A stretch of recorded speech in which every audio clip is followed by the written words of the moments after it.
We're on the cusp of practical quantum advantage within a year or two. But some companies want to see impressive performance today. That's where quantum-inspired solutions can provide up to triple the power, all on classical hardware. Could these approaches even improve ChatGPT and stable diffusion AI? It's a quantum-inspiring chat in this episode of the Post-Quantum World. I'm your host, Konstantinos Karagiannis. I lead quantum computing services at Protiviti, where we're helping companies prepare for the benefits and threats of this exploding field. I hope you'll join each episode as we explore the technology and business impacts of this post-quantum era. Our guest today is the co-founder and chief scientific officer at Multiverse Computing, Roman Orus. Thanks for being on the show. Thanks a lot. I was wondering if you could tell our listeners about what got you interested in quantum and how you found your way into this world. Yeah, well, that's thanks for the question. It's actually a pretty, it goes back many years, actually. So I got interested in quantum many years ago when I was studying my physics degree. I'm originally from Barcelona. And I don't know, this was around 25 years ago, more or less, or so. When I was doing my undergraduate, but I was a student there at the University of Barcelona, and then you have this subject, it's quantum mechanics, no? And it's one of the hardest things that you have to study in your undergraduate. And I had a fantastic professor actually teaching the lectures. He was fantastic. He was Rolf Tarrak, okay. And the guy was so passionate about quantum mechanics that just got me hooked. Okay, I got extremely interested, and at some point I decided, okay, this is what I want to do. Okay, so when I finished the undergraduate, I just went up for a PhD, and I decided, okay, I had 2 or 3 options, so it was pretty clear to me that I wanted to do a PhD on quantum information and quantum computing, and that's how everything started. Okay, so I continued doing a PhD and so on and so forth, and then it just continued. Yeah, that's how my love for quantum mechanics actually started, and until today.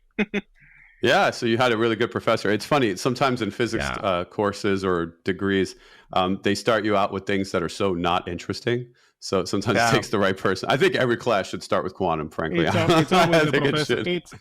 It's always the professor. Yeah, the professor makes all the difference. Absolutely. Yeah. How they pull you in. That's great. I'm glad you got here. And of course, Multiverse is no stranger to the show. You've come on before. Mm-hmm. We've had guests on talking about the work we've done, some work we've done together. But today I wanted to bring the company back because I think this year we have a chance at making a big splash in the world with this idea of quantum inspired.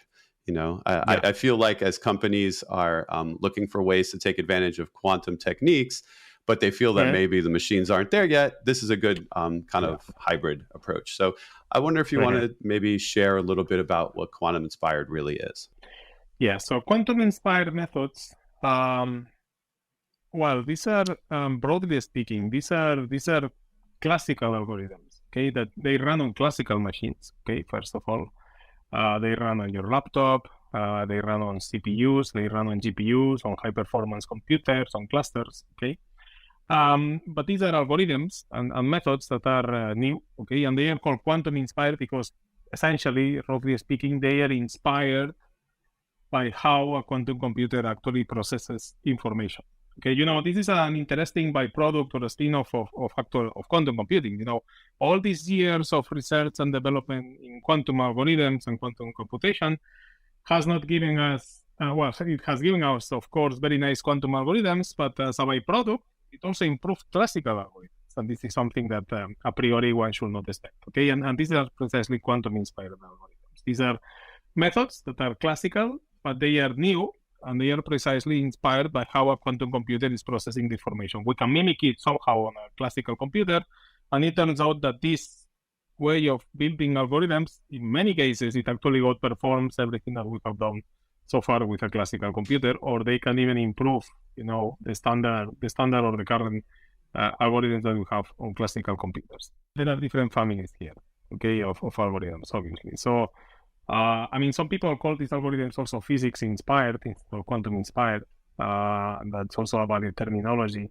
And And people have developed different things here. For instance, digital annealing is something that we used to do. This is called quantum inspired.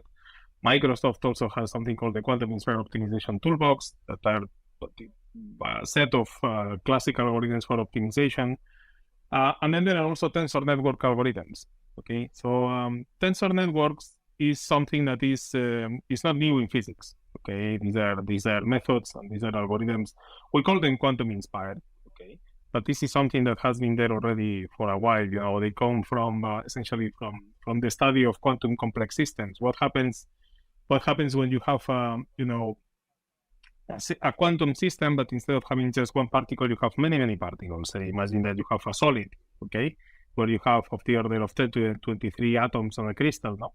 And you want to understand how are the quantum correlations inside there. So it turns out that the correct mathematical language to describe those quantum states is something called tensor networks, okay? And that has been there for a while. People realized that with these mathematical structures, we could develop and implement numerical algorithms for simulating matter, okay, and materials. And then at the end of the day, recently, people realized that, hey, but these mathematical structures, they show up not only when you want to describe a quantum complex systems, they also show up when you want to describe systems in finance or in manufacturing and so on, because you end up seeing lots of variables that are super correlated with each other, and then it's the same type of mathematical structure. Okay.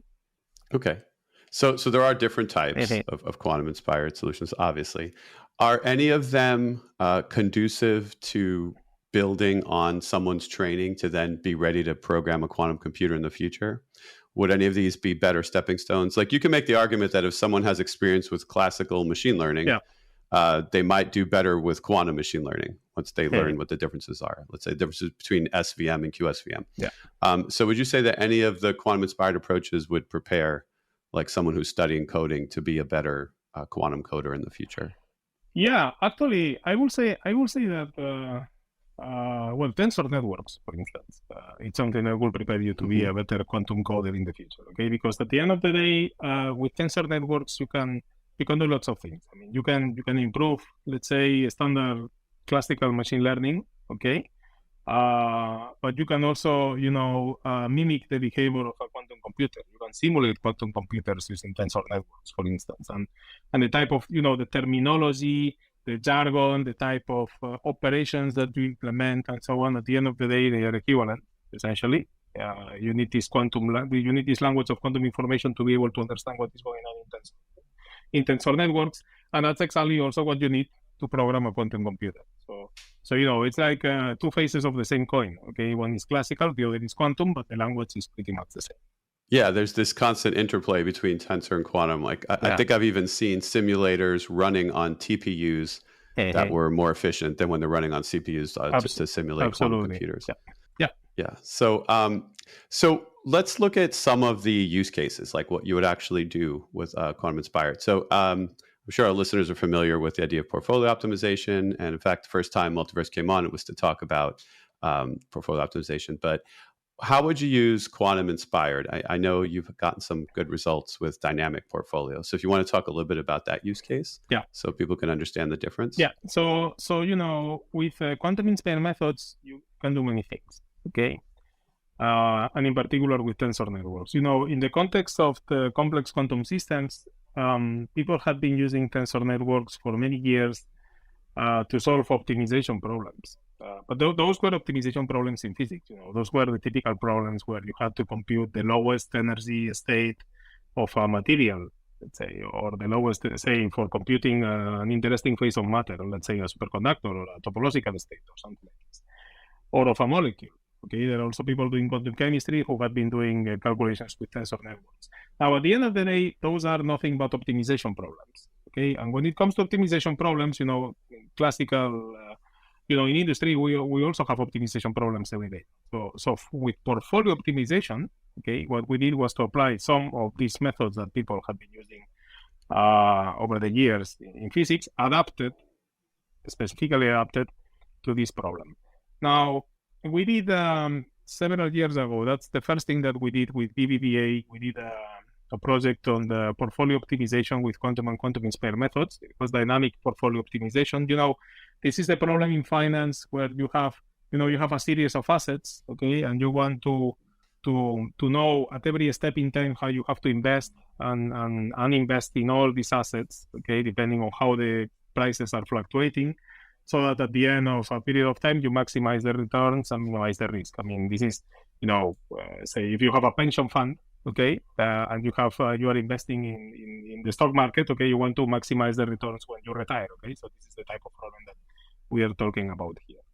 And it turns out that this problem in finance, this is a canonical optimization problem. It's like a textbook problem, right? And it's actually intractable. Mathematically speaking, this is one of those problems that people say it's NP hard, meaning that there is no it's very difficult to solve efficiently, okay, with a classical computer, right?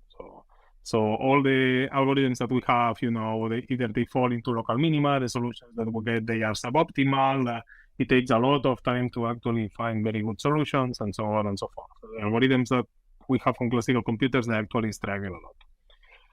Now, we attack this problem using quantum and quantum-inspired methods together with BBVA. They provided real data directly from Bloomberg over a period of time. I think it was over the period of 1 year.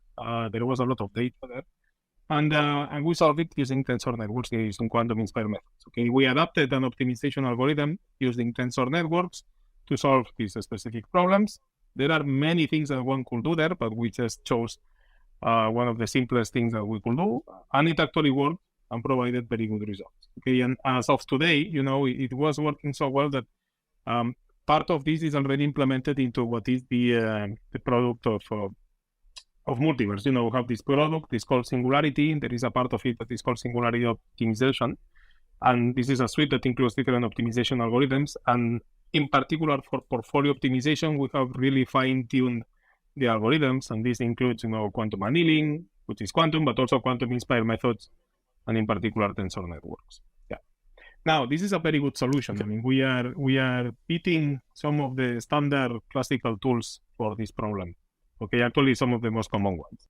Yeah, I saw the numbers. So it looked like a 50% profit increase and a 33% volatility reduction, which, I mean, at a glance, that sounds like staggering. Yeah. That's like really, really noticeable difference. The chart just becomes like something that makes your eyes pop. So have you directly modified this for a different kind of use case? This exact approach? Yeah, absolutely. The good thing about having an optimization algorithm is that optimization is a universal problem. Okay, so the use case is just the upper layer of what is going on. The engine, the core of what is happening really is the optimization algorithm. Once you have a very well developed and fine-tuned optimization algorithm, you can apply it to all the problems you want. You can apply it to problems in finance, to portfolio optimization, but then you can, translate it into all other, let's say, industry verticals if you want. So, for instance, we have also been applying quantum-inspired optimization methods to things such as the optimization of energy markets. Okay, that's also something that we have been doing in the context of energy. Okay, with some energy producers here in Spain. That's also one of those computationally intractable problems where the energy market is extremely complicated. That nowadays, people are not just consumers of energy; they are also producers because we have electric batteries, and turns out that I have solar panels in my roof, and so on and so forth, and then I can sell energy to the market and buy at a different price. And when you have to coordinate all this for a city of, let's say, 2 or 5 million people, this is a huge mess. Okay, it's a huge mess.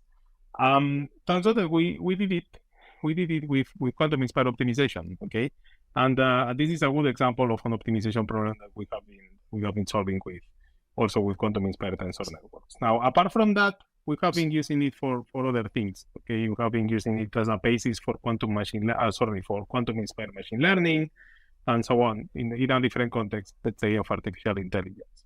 Okay. I could go on. I mean, we have also examples in manufacturing. Oh yeah, of course. Yeah. And like with the energy example, you're dealing in really big numbers, right? There's obviously a lot of potential households or whatever that are using this energy. So in any kind of like optimization, 1% can equal $1 million, Absolutely. right? I mean, Yeah. it could be, it's a huge difference. So it's important to note that. So sticking in financial for a little bit, I know another popular use is option pricing. Yeah. Did you want to talk a little bit about what that is too? Yeah, exactly. So that's a different use case that we were dealing with quantum inspired methods. Option pricing, this is the problem of actually pricing complicated financial objects. There are some complicated financial objects called derivatives, okay, which are complicated contracts depending on whether I buy or sell something in a given period of time. It's a complicated financial thing, okay, but people use them for investing, right? Now, there is a huge problem in finance, which is how to give a price to these contracts. This is a huge problem. I mean, there are even Nobel Prizes for this, okay? And now, Nobel Prizes in economy, obviously. but the way in which people are nowadays solving this problem is by using, with classical computers, they are using huge Monte Carlo simulations, okay? They are dealing with lots of probability distribution, stochastic variables, and so on. But nowadays there is another trend, which is to use deep learning. Deep learning is this type of techniques that are based on artificial intelligence, where you have a particular type of structure that is learning how to perform a particular task. Okay. Now, when it comes to option pricing, there is an algorithm. Actually, there is not just one. There are different deep learning algorithms where you can use neural networks to actually solve the problem, to give a price to a derivative. Now, turns out that Credit Agricole, okay, came to us and they asked us, hey, guys, what do you think about this problem? Do you think we could solve it, and so on? And we started discussing with them. And at the end, we did a project with them on actually pricing, derivative pricing, okay, in finance, using quantum inspired methods, right? Using quantum inspired methods. Now, what we did was to, internally at the bank, they had a deep learning strategy for solving this that was very efficient. And what we did was to improve it, okay, by using tensor networks, which are quantum inspired. So we developed a new type of classical algorithm inspired by quantum, that was mixing neural networks with tensor networks, okay. We were able to assess the inefficiencies of neural networks and improve them using tensor networks. And this turned out to be a huge improvement. Okay, so we could improve the time in the calculations by a large factor. We could improve a lot the precision, the stability of the calculation, and so on. Okay, to the point that the guys from Credit Agricole, they were so happy with this that they just decided that they would implement this into production. Okay, so it turns out that this worked out very well. This is an example of a different type of quantum inspired algorithm. That is not optimization. Okay, it turns out that this is a machine learning algorithm. It's artificial intelligence. There is all this mess about neural networks, deep learning, and generative AI, and all this. Okay, if you heard about ChatGPT, nowadays it's kind of of course. Who hasn't? Yeah. all these algorithms, they can be improved in precision and performance with quantum inspired. Yeah, because at some point, if you think, or at least my way of seeing this, artificial intelligence, or at least the, neural networks, deep learning, and so on, these are algorithms that were invented in the 40s. Okay, I mean, people were not running these algorithms in the 40s because they don't have the machines that you need to run them. Okay, we have the machines now in 2020, 80 years later. Okay. But the algorithms are from the 40s. So, in 80 years... Perceptron, things like that. We have come up with lots of developments that we should be implementing also, no? And that's exactly what we are doing now. Yeah, and when you say faster, it's a lot faster. Yeah. So one example, classical deep learning took 1,950 steps. The quantum-inspired approach took 660. Absolutely. So that's like a 3x improvement in speed. That's important to point out, and efficiency went up too. Yeah, the number of parameters. Yeah, that went from I think it was 1,050 parameters to like 350. That's crazy. Also huge reduction in memory. Okay, so and this one is important, the one in memory, because people normally talk about time, but memory is very important because at the end of the day, the less memory you consume, the less energy you're also consuming. At the end of the day, you have an electricity bill that you have to pay, and these, deep learning algorithms, they are very energy consuming, and they are not green. They are not green at all. Okay, so what we are talking here is that quantum-inspired technology is also green technology, right? And it's also important that they reduce the memory because in many applications, perhaps not in pricing, okay, but imagine that you want to deploy an artificial intelligence system on a satellite, okay? You have to deploy it directly on the edge, so on the satellite itself, okay? So how in that case, it's critical that the algorithm that you deploy consumes the less possible resources, right? So you have an algorithm that is consuming 10 times less memory, then it's much better if you want to deploy it directly on premises, okay? So going back to ChatGPT for a second, how would you improve that using tensor? How would this help? I will ask ChatGPT how to do it. Yeah, well, I will have to see. So ChatGPT is based on a particular type of neural network. If I am correct, okay. I'm also not an expert on what is a ChatGPT technology, but I think it's a particular type of language model that is built on something called transformers. And transformers are a particular type of deep learning solution that is particularly well adapted to language. Okay, so in the same sense that convolutional neural networks, they work very well for images, okay, which can also be improved with tensor networks. Transformers, they are kind of very well adapted to language. Okay. Now it turns out that you can also improve transformers with tensor networks. There are proposals out there. People have been publishing papers already, and I'm pretty convinced that it's possible to improve them in memory and in performance and so on. It's in the same way that you can just improve standard neural networks. So, in my opinion, I think that it should be possible to improve whatever algorithm they are using for ChatGPT.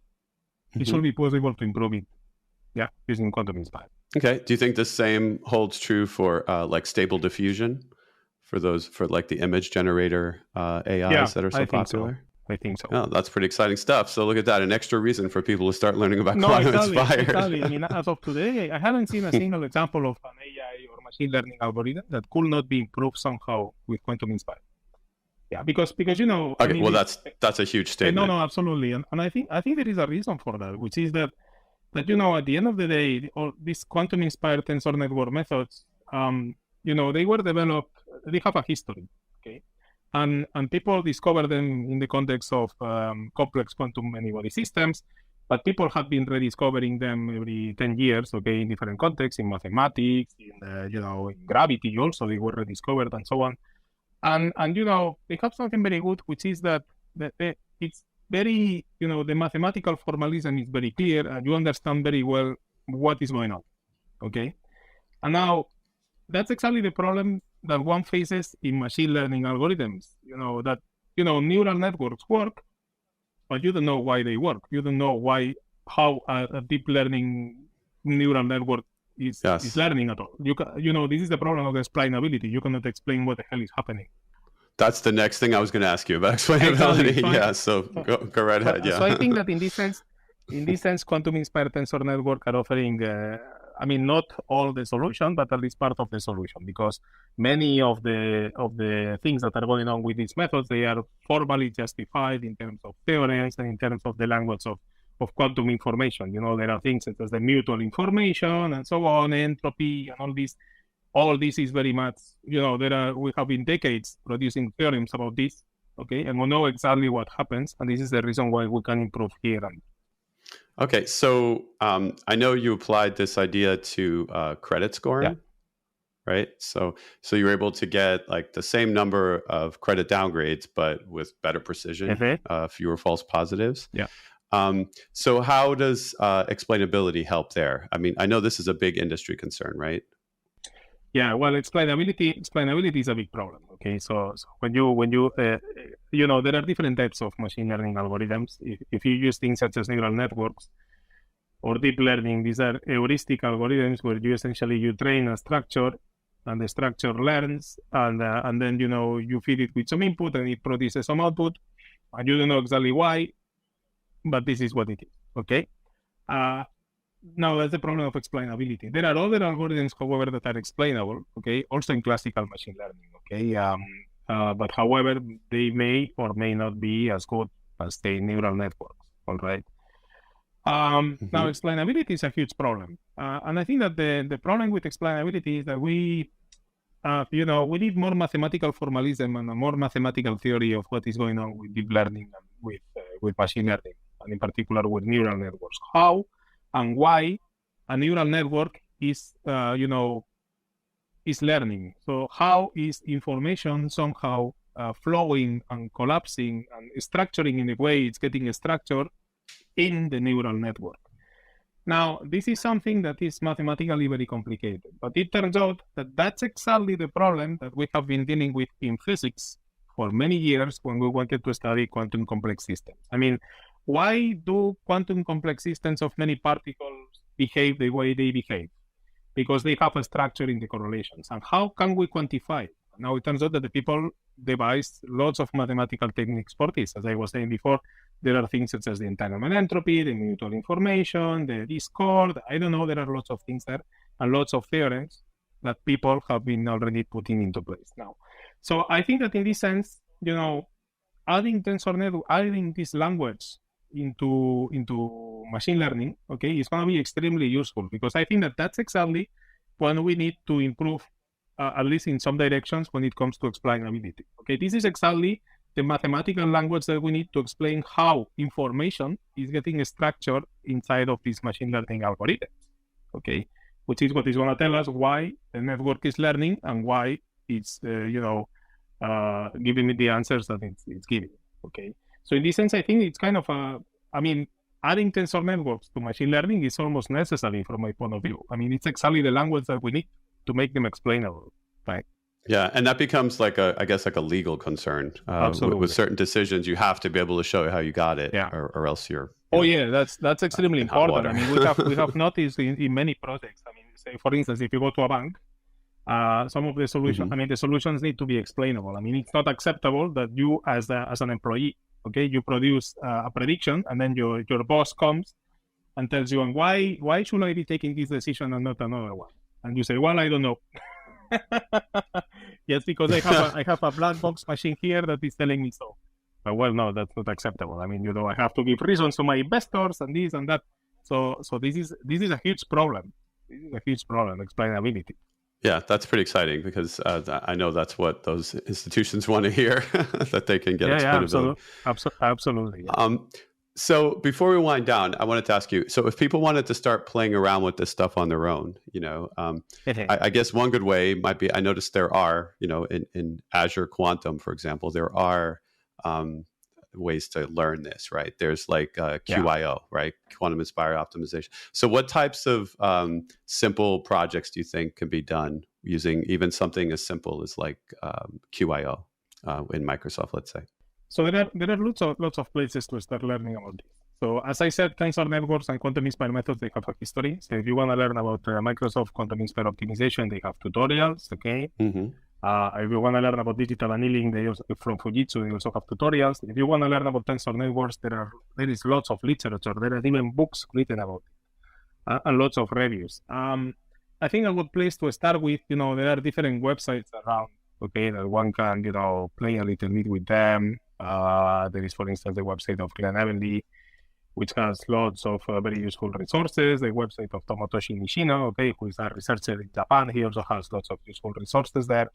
And then I will start playing with some of the basic optimization algorithms. For instance, there is a very famous optimization algorithm that is called TMRG. This is very, very basic. I mean, it's very simple, okay? It's kind of, it's very well done in physics. Okay, so for the people coming from machine learning, it may look like very strange, but it turns out that, this algorithm was proposed in 1992. It has more than 30 years already, and it's up and running, and it's still one of the best things that we can do nowadays to optimize the cost functions.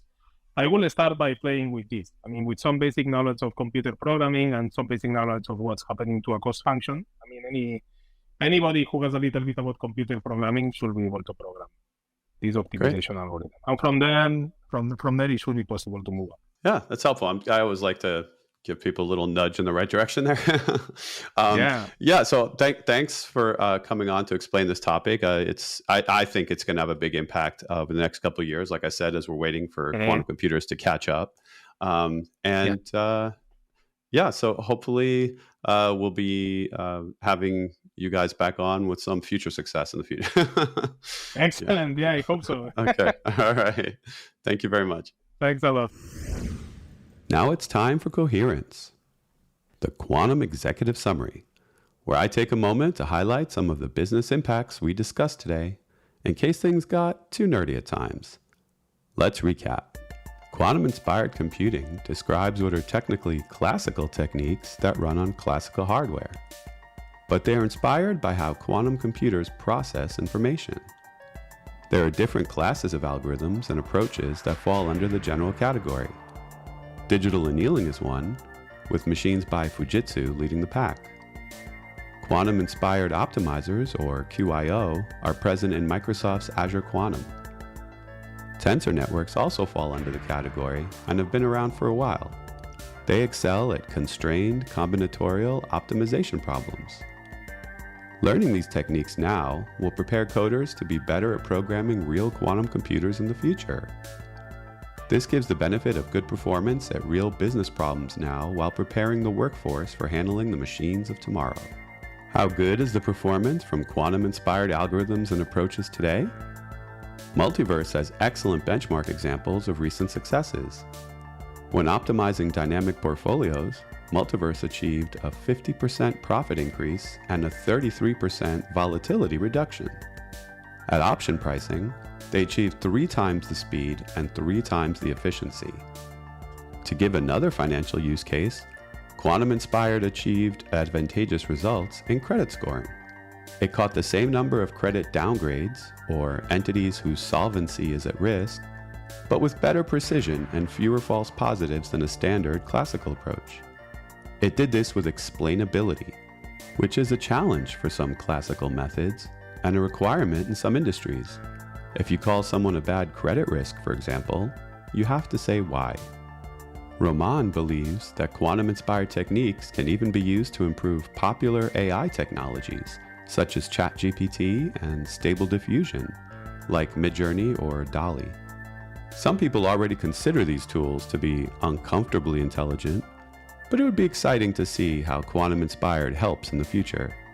I, for one, welcome our quantum-inspired overlords.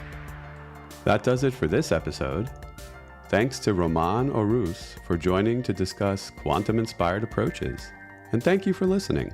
If you enjoyed the show, please subscribe to Protivity's The Post-Quantum World and maybe leave a review to help others find us. Be sure to follow me on Twitter and Instagram at ConstantHacker.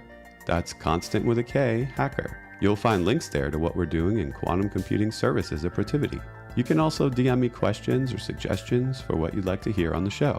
For more information on our quantum services, check out Protivity.com or follow Protivity Tech on Twitter and LinkedIn. Until next time, be kind and stay quantum curious.